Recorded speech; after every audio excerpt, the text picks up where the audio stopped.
Welcome to the debate. Today we are diving into a really fascinating concept, and it actually stems from an idea for hot hoke hut hut that looks backwards at history to predict our future. Right, because history usually repeats itself, or at least it rhymes, you know? Exactly. So let's travel back to the year 1865. Britain was, without a doubt, the undisputed industrial superpower of the world. I mean, they had the factories, they had the money, and they had the brightest engineers. The absolute peak of the British Empire. Yeah. By all logic, Britain should have completely dominated the age of the automobile, but instead they passed this thing called the Red Flag Act. Ah, yes. A law that was pushed pretty heavily by the horse carriage industry, right? I mean, they were terrified of the competition. They were terrified. So they forced these early, steam-powered cars to drive at a maximum speed of just 2 miles per hour. Wow, 2 miles per hour. Yeah, walking pace. The law even required a man to walk in front of every single car, waving a red flag just to warn people. And because of that one rule, that one fear-based rule, Britain completely stalled its own progress. They basically lost the car industry for 31 years. While everyone else just drove right past them. Exactly, because meanwhile, in 1933, Germany made the exact opposite choice. They bet everything on the automobile. They built the Autobahn, which was this massive highway system with 0 speed limits. Right. They decided the automobile would define the next century of power. And, well, a century later, German engineering still dominates the premium car market. It really proves a point, you know? The winner isn't always the country that invents the technology. The winner is the country that commits to it first and removes the speed limits. Which brings us directly to 2026. The exact same shift in global power is happening right now, but with artificial intelligence. Yeah, it's a high-speed race. It is. It's a high-speed race between the United States and China. And right now, both sides are driving with 0 brakes. So the core question we are tackling today is who will pave this AI Autobahn first? That is the big question. Right? Will it be the United States by keeping a tight grip on a global monopoly of super advanced microchips? Or will it be China relying on its massive electrical energy grids and a forced, rapid push to just build everything themselves? It really comes down to what matters more in the long run, I think. Is it the high-tech brain power of the computer chips or, the raw electrical power needed to keep those brains running? Well, I'll be taking the position that the United States is destined to win this race. The U.S. holds an unbreakable monopoly on the most advanced AI chips and the global supply chains that actually build them. Okay, but By controlling the absolute cutting edge of hardware, America basically controls the speed limit of everyone else. and I'll be arguing that China is actually in a much stronger position here. I mean, my perspective is that by trying to block China from getting American chips, the U.S. has accidentally forced China to become totally self-reliant. You think the blockade helped them? I really do. And beyond that, China has a massive advantage in raw electrical energy, which I believe is the true fuel of artificial intelligence. All right, well, let's start with the United States' hardware advantage. In the tech world, we use this word compute. For anyone listening, you can think of compute simply as the brain power of an AI system. Right, the raw thinking capacity. Exactly. The more compute you have, the smarter and faster your AI becomes. But to get massive compute, you need the absolute best physical chips. And right now, that's American companies. Yes, companies like NVIDIA. They design the best chips in the world, like their Blackwell and Rubin models. But here is the catch. Designing a chip is only half the battle. You actually have to build it. And that brings us to the supply chain choke points. Ah, I know exactly where you're going with this. You're talking about the network of allies the U.S. relies on, right? I am. Making an AI chip is the most complicated manufacturing process in human history. The U.S. doesn't do it alone, but they do control the group of friends that does it. Right, the big three. Yeah. You have TSMC in Taiwan, which actually physically manufactures these microscopic chips. Then you have ASML in the Netherlands. They make the highly specialized machines needed to print the chips. Mm-hmm. And finally, you have SK Hynix in South Korea. making the advanced memory that allows the chips to process all that information quickly. The US has grouped all these allies together. So it's a closed club. Exactly. If you want to build a cutting-edge AI, you have to go through this American-led network. And I'd argue that makes the US the undisputed driver of the AI Autobahn. See, I come at it from a different way. We focus so much on who holds the shiniest, newest microchip today that I think we miss the bigger picture of resilience. How so? Well, my argument is that the American strategy of blocking China from this network, it's actually backfired in a massive way. Wait, how can locking your biggest competitor out of the absolute best technology possibly backfire? Because you didn't actually stop them from moving forward, you just forced them to build their own road. I mean, think about it. When you push a massive economy into a corner, they adapt. Sure, they adapt, but they're adapting with older tools. Let's look at what actually happens when you cut off a country's supply. Huawei developed their own chips, the Ascend 950 series. And what they are doing is linking over 8,000 of these chips together to create massive supercomputers. They aren't sitting around asking the US for permission anymore. Okay, but linking thousands of older chips together, that creates massive latency, right? Like a delay in communication? It does create some challenges, yeah. It's like trying to get 8,000 average math students to solve a super complex physics problem together, instead of just handing it to one absolute genius. The individual Chinese chips are still, a generation or two behind the American ones? That might be true on a strict chip-by-chip basis, but they are making up for it with just incredible software efficiency. We saw this recently with a Chinese company called DeepSeek. Right, they made a lot of headlines. They shocked the tech world. They matched the smartest American AI models, but they did it using a tiny fraction of the computing power. Look, DeepSeek had a clever software trick, but algorithmic shortcuts eventually hit a wall. I mean, you can't outcode physics. But look at the market reaction to that trick. That clever trick briefly wiped out $600 billion from NVIDIA's stock market value. Yeah, the market definitely panicked. Because investors suddenly realized something huge. If you can write smarter, more efficient software, you don't necessarily need the absolute most expensive, cutting-edge American chips to reach the finish line. Well, I'm just not convinced by that line of reasoning. DeepSeek was great at copying and slightly optimizing today's models. But AI is fundamentally a brute force mathematics problem. You think it always will be? Absolutely. It's about processing literal mountains of data faster than humanly possible. If you want to invent tomorrow's frontier models, the ones that will actually change the world, you need the raw computing power. You need the American hardware. I think you're overestimating the hardware blockade, though. The American strategy relies heavily on blocking China from getting extreme ultraviolet or EUV lithography machines from the Netherlands. Right, the ASML machines we talked about. And let's explain that simply. Think of an EUV machine like a hyper-precise pen that draws microscopic roads on a tiny, tiny city map. That's a good way to picture it. Without that specific pen, you simply cannot make the smartest chips. The transistors are just too small. And keeping that technology away from China is working. The gap in raw brain power is still huge. But if you block a road and the other driver just builds a new, more efficient highway right next to it, did you really slow them down? I mean, you slowed them down while they built the new highway. Maybe for a moment. You say China doesn't have that specific EUV pen, but they are finding other ways to draw the map. A Chinese company named Cambricon is rolling out 500,000 domestic AI accelerators this year alone.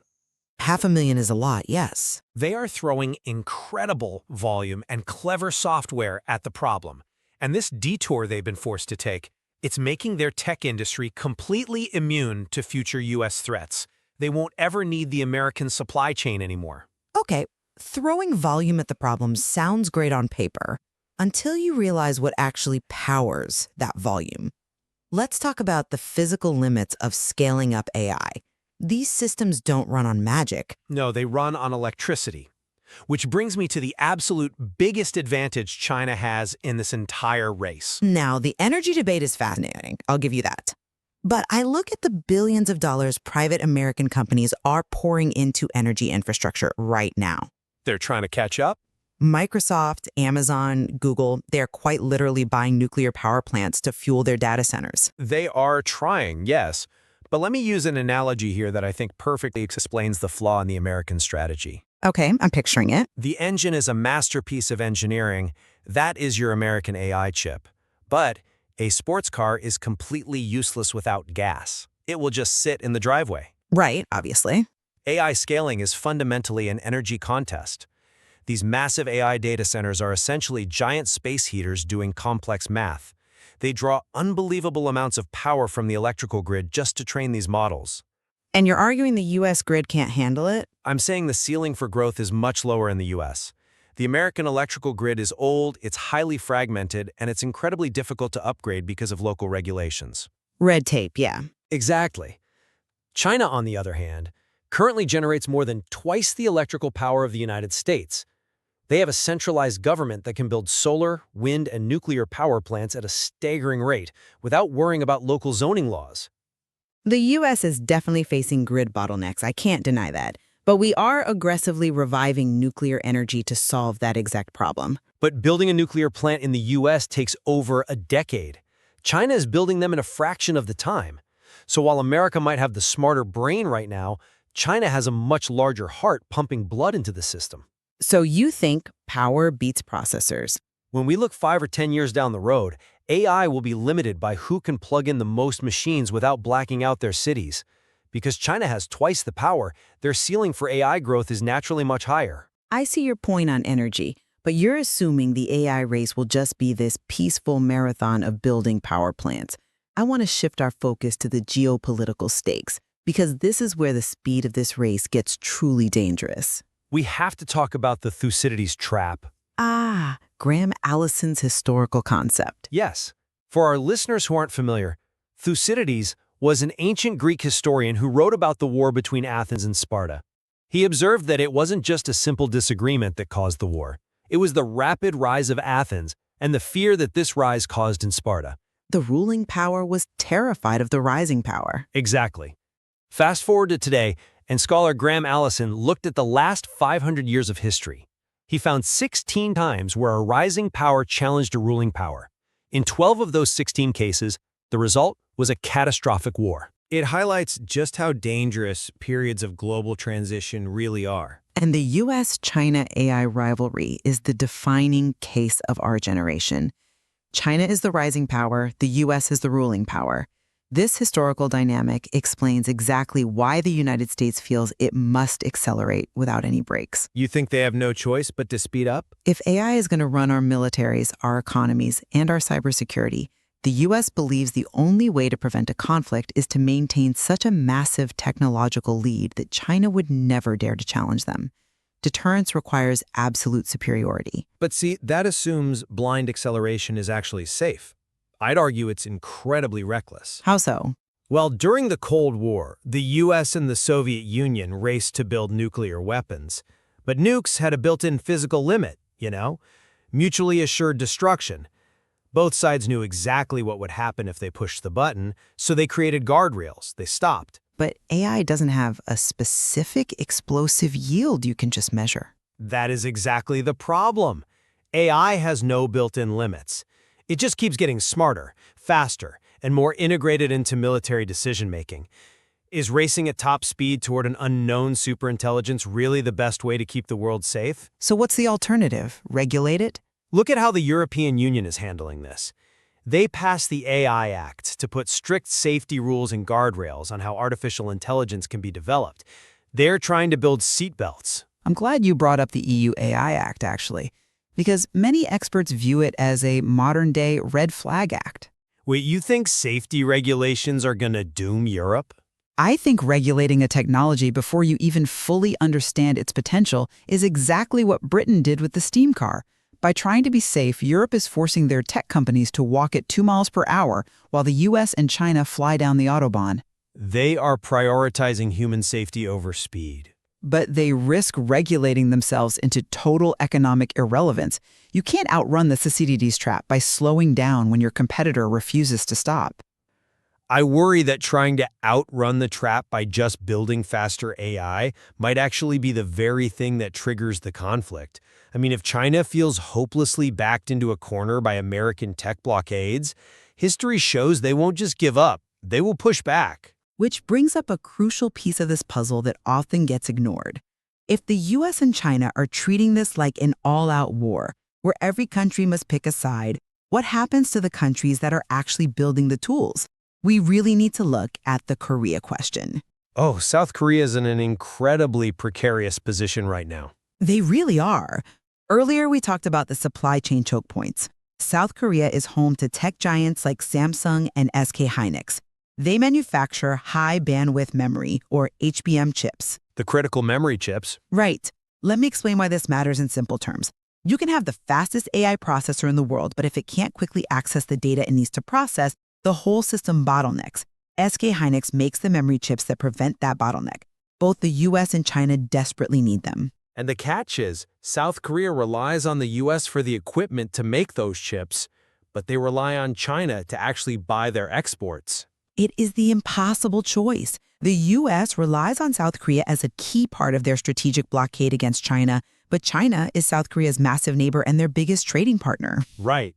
If the US tells South Korea, hey, you cannot sell your advanced memory chips to China, it devastates the Korean economy. But if South Korea defies the US and sells to China anyway, America can just cut them off from the software and ASML machines they need to manufacture the chips in the first place. It proves that this race doesn't just affect the drivers, you know? It threatens to crush everyone standing on the side of the road. Absolutely. If a mid-power like South Korea leans too far toward the US, they risk massive economic retaliation from Beijing. But if they lean too far toward China, they lose their technological edge because Washington cuts off their tools. It's a tightrope walk where one wrong step ruins their tech industry. It really highlights how this isn't just a technology race anymore. It's an entire restructuring of global alliances. Every country on Earth is being forced to decide how they fit into this new AI economy. So, looking at everything we've discussed today, the chips, the energy grids, the historical traps, and the impossible choices facing countries like South Korea, what does this really boil down to? Let me just break this down simply to summarize my side. From the American perspective, the strategy is about building an impenetrable fortress of ultimate technology. Right. The US believes it will win the AI race because it controls the absolute best hardware. By designing the smartest chips, having the deepest pools of private investment, and locking down the global supply chain with allies like Taiwan and the Netherlands, America is driving the fastest car on the Autobahn and throwing away the keys so China can't get in. And to summarize my side from the Chinese perspective, the strategy is about infinite fuel and absolute resilience. The energy argument? Exactly.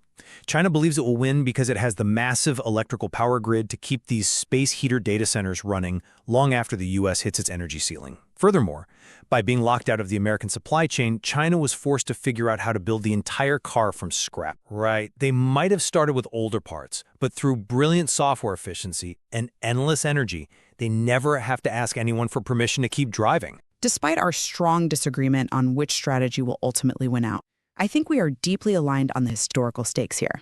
The lesson of Britain and Germany from the 19th and 20th centuries is playing out right in front of us.